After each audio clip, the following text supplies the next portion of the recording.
Our gospel reading this morning is from the Gospel according to Matthew chapter 14, verses 22 through 33. This is a story that happened immediately after Jesus taught and fed the 5,000. Hear the good news. Immediately, Jesus made his disciples get into the boat and go on ahead to the other side, while Jesus dismissed the crowds.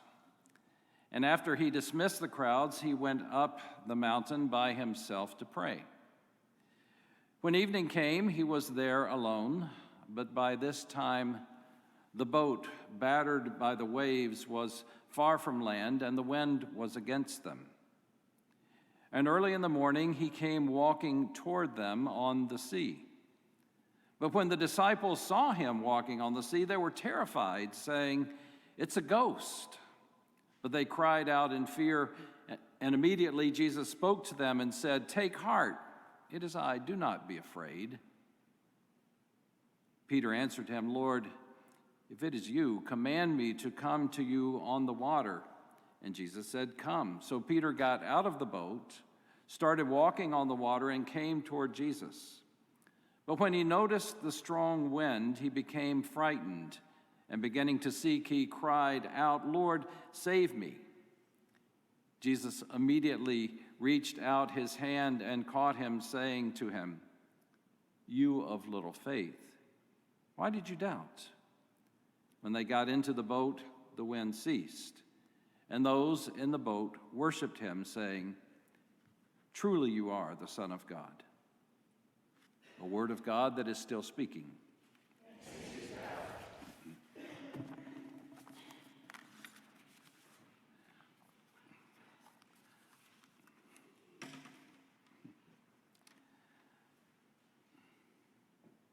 Our world is so cruel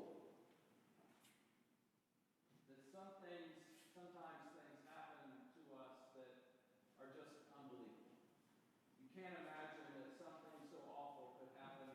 You can imagine what the people are thinking this morning in Lahaina and on the island of Maui. How could their paradise be obliterated? It doesn't have to be something so large, so huge in the realm of things. There can be small things that happen in our lives, some tiny things that for some reason blow up, and we take them all out of proportion. Hurts happen, all kinds of sizes, all kinds of ways. There's a man that I have admired for a long, long time. He's a man who is great in wisdom, in heart, in devotion, somebody that is just on my mountaintop. If I could do my own personal Mount Rushmore, his face would be there. He worked in a family business. Particularly, he and his brother were together in that business. And then when his brother's sons were adults, they joined the family's business. As the older brother aged, then it was this man and an uncle to his nephews that worked in this family business. And then one of the nephews had health issues and he was out. And so it was just the uncle and one nephew. And this was an idyllic family. They lived in the same city together. They worked together. They celebrated all the holidays, all the events of their families together. It was the greatest family. Until the nephew decided to sell property. And it was property that was co-owned by the uncle and the nephew. And the nephew didn't tell the uncle that he was going to sell the property. I'm not sure how he was able to do it because he should have needed the uncle's signature, but maybe that explains how that happened. And not only did he sell this property without the uncle, the co-owner's permission, but also then the receipts, the profits from the sale, he kept for himself. Well, again, this was that idyllic family. the family that was always together, not only the nephew, but there were nieces, and then there were grandchildren, and all of these involved together. And they saw each other all the time, every day, every week for something. And then there was this rift.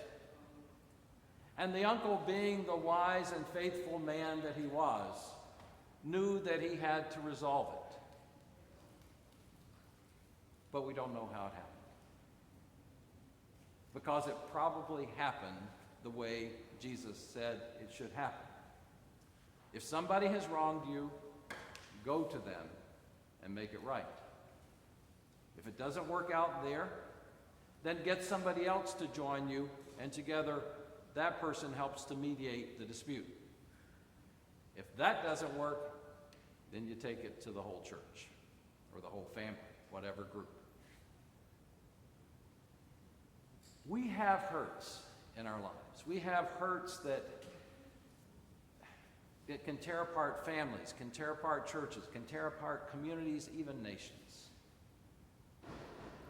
In today's reading from the Old Testament, we have one of the all-time greats, the story of Joseph.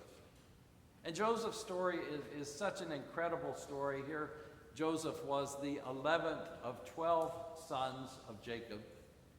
And you would think number 11 in a list of 12 probably wouldn't be one that you would remember that much or would stand out for you, but that was not the case here, because Joseph was Jacob's favorite son, no question about it. And to show his love for Joseph, Jacob made a coat, a beautiful coat of many colors. And as we heard, it was made into a Broadway musical. It's such a great story. Well, and so the story goes, as we heard, is Joseph is the favored son of Jacob, and he kind of rubs it in his brother's face. He wears that robe all the time, never takes it off, and he's kind of this know-it-all, smarty-pants guy. He seems to have all the answers to everything, and it drives his brothers absolutely crazy. And the way they deal with it is they kind of ignore him.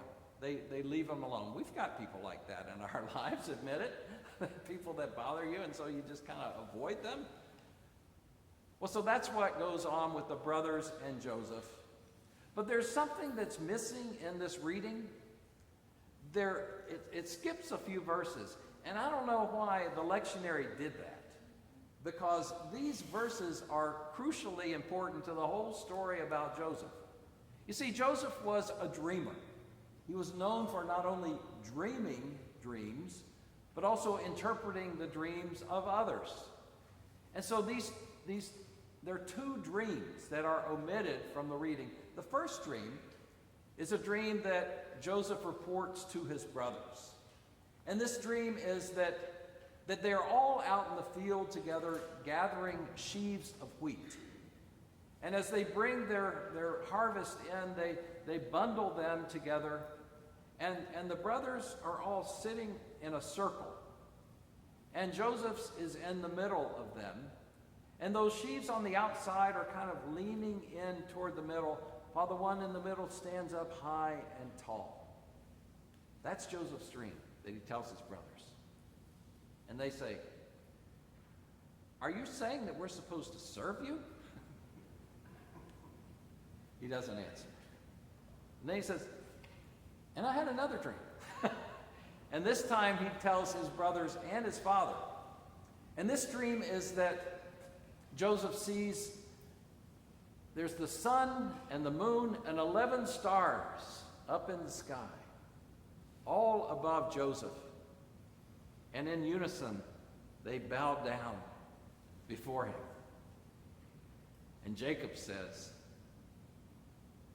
"Does that mean that we are supposed to worship you?" And the reading says that Jacob kept these things in his heart, that he pondered them. Well, it's after hearing those dreams that the brothers said, "We're done. We're going to go see the sheep, And so they left and went to Shechem and are tending to the sheep. And shortly after that, then Jacob says, hey, Joseph, go down and check on your brothers. Well, yeah. I mean, why would Jacob send Joseph to do that? He probably thought Joseph needed a lesson, needed to be humbled. We're entering football season. Speaking of getting humbled. And Joseph was 17 years old, we're told. So he was a senior in high school, if you were with us today. And you can imagine a football game with Joseph, 17-year-old, against 11 other guys, a football team, most of whom are either college or pro-age players. And it's not an even fight. And Jacob had to know that. But he sent Joseph there. And so Joseph goes to find his brothers, and as he's walking from a mile away, and they see the coat coming, and they know it's him. And so they're scheming. They wonder, what should we do? We should kill him. We should get rid of this guy. But then the wisdom prevails and says, no, we don't want his blood on our hands. A better idea, see that caravan coming by? Let's sell him. Let's make him a slave. He'll be gone, and we'll make a little money on the side. So that's what they did. Spoiler alert. This is the beginning of the story of Joseph. 15 final chapters in the book of Genesis. We got to hear the ending. You got to hear the ending. And so it happens that Joseph is sold to those traders who are coming by, and then he's taken then on to Egypt, where he's sold to Potiphar, who is one of the leaders in Pharaoh's organization and the government. And so Joseph makes a name for himself there, and he's given more and more responsibility. In fact, he's running all of the affairs of Potiphar's house. And Potiphar's wife takes notice of Joseph. And she tries to lure him into her chambers. And he knows better and won't do that and refuses her advances. But she tricks him, betrays him, sets him up. Potiphar sees it. He's told by his wife what happened, and he then is put in jail. While in jail, Pharaoh has a dream. And this great dream is about 7 healthy calves or cows that come walking by, and then they're followed by these 7 scrawny cattle that come walking by, and the 7 scrawny animals eat the 7 healthy animals. And Pharaoh tries to ask people, what does this mean? The wise people of his kingdom, what does this dream mean? And nobody could answer his question. But one of the people in the court said, well, there was this guy I met once in jail, and I had a dream. And I told him about my dream, and he helped me understand it. And he was right. So Pharaoh said, send for this guy. And so Joseph was brought up out of jail and stood before Pharaoh, and Pharaoh told him the dream that he had had. And Joseph said, okay, this is what it means. There will be 7 really good and plentiful years. And then there will be 7 really, really bleak years of famine. And so that means that you and your government need to prepare for those famine times by filling your storehouses, by growing as much as you can, producing as much as you can for those leaner days. And Pharaoh was so impressed by what Joseph saw that he not only took him out of jail, but he made him his governor, his number two. And it happened. It happened exactly as Joseph had predicted that it would happen. And so there was this great plenty, and they grew all of these crops, and they put them in storehouses, and they were well prepared for the future, and the future came, the years of famine, and people came to Egypt to receive food, to buy the food that was available to them. And Joseph's brothers heard about that. They were experiencing famine and difficulties, and so they heard that there was food in Egypt. And so they went themselves to Egypt and go and stand before the governor of Egypt to make their case. And they don't recognize that it's their brother. They don't see it. Their eyes are blinded. But Joseph knows it's them. And so he plays with them a little bit. He accuses them of being spies and holds on to one of the brothers as they go back to their father to make sure that they will indeed return. And then as they return, then the younger brother, who hadn't come the first time, he is there, and he's accused of stealing from Pharaoh. And at that point, then Joseph just kind of quits the funny stuff. And he says, okay, it's me. I'm your brother. And Joseph wailed. He just wailed this deep, deep cry that the whole palace could hear him wailing, and they wondered, what's going on here? So Joseph then sends the brothers back, loaded to the gills, and then says, go tell my father that I live. And so they did. They go back to Joseph, and or to Jacob, and Jacob is so overwhelmed, a man of very old age, but he says, I have to go. I have to go to Egypt and see my son. And so he comes. Not only Jacob, but all 66 people in that family, the large extended family, they all move and come to Egypt, and they're set up on the very best land Egypt has to offer. And they're there for 17 years. As I recall, the Bible says that Jacob was 157 years old when he died. I don't get the way they do ages. Chris, maybe you can explain that to us sometime. But he was an old guy, a very old man when he died. But before he died, Jacob called his other sons and said, I want you to go to Joseph with this message. The message that they're to take to Joseph is, I want you to forgive my sons, for they have wronged you. Restore them in your sight. And so they come, the brothers come and tell Joseph what the father had said. And Joseph said to them, I understand that you sought to harm me. But what you sought to harm me with, God has made for good. You are restored. You and all of your children are restored.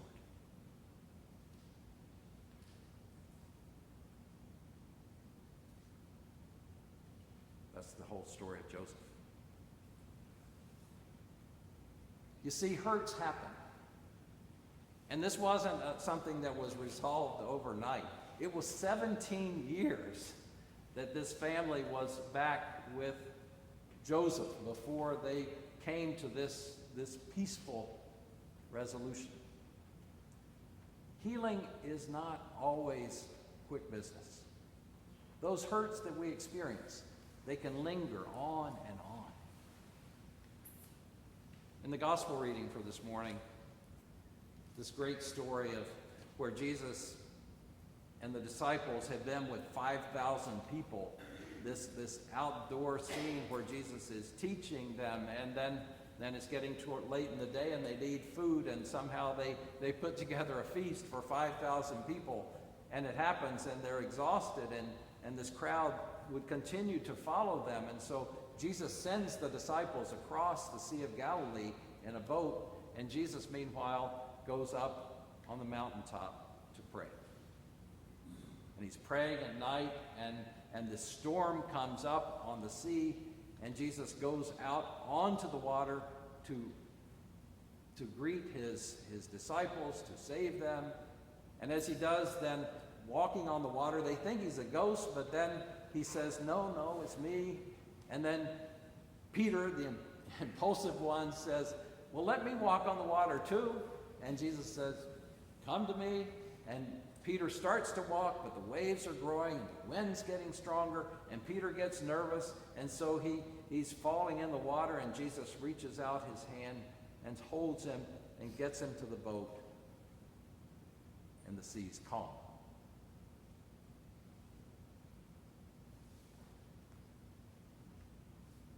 We encounter those kinds of experiences.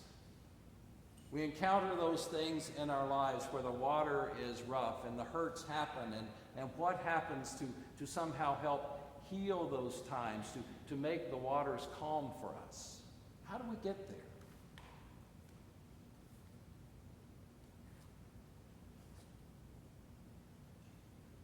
Things happen. Some of the big things that we've talked about, those things happen. And we really can't control those things. We can control how we respond. But there are also those little things that happen. You know, there's that person that cut you off in traffic. There's that other guy that took your parking place. There are all those things that happen to us, things that just get under our skin, and we want to blow up, and we yell, and our hurts, or our reaction to our hurts, are often an indication of our spiritual and our mental well-being.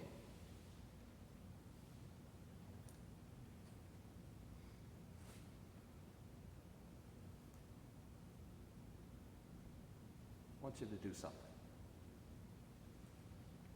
I want you to think about some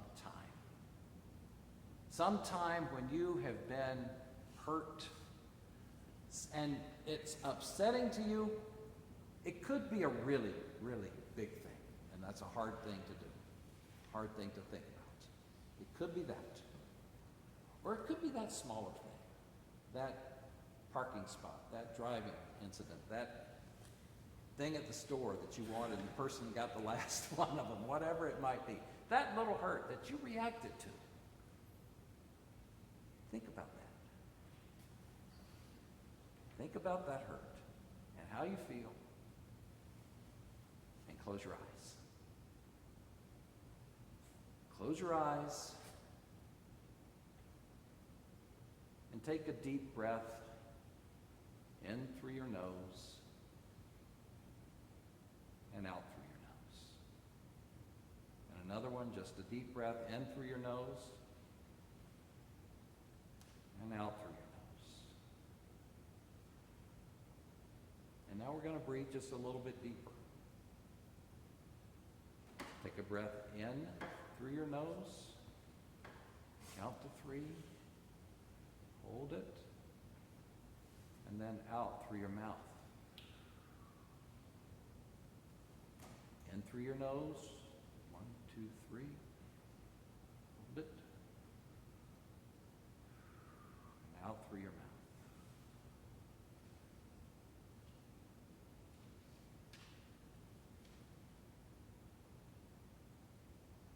Open your eyes. How does that hurt feel now? Seems more manageable, doesn't it? In both Hebrew and Greek, the word for breath and spirit, the same word. God's Spirit can come within us simply through our breath, if we will let it.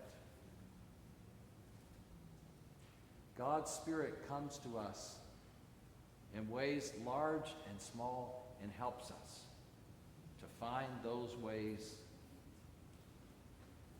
to heal our hurts.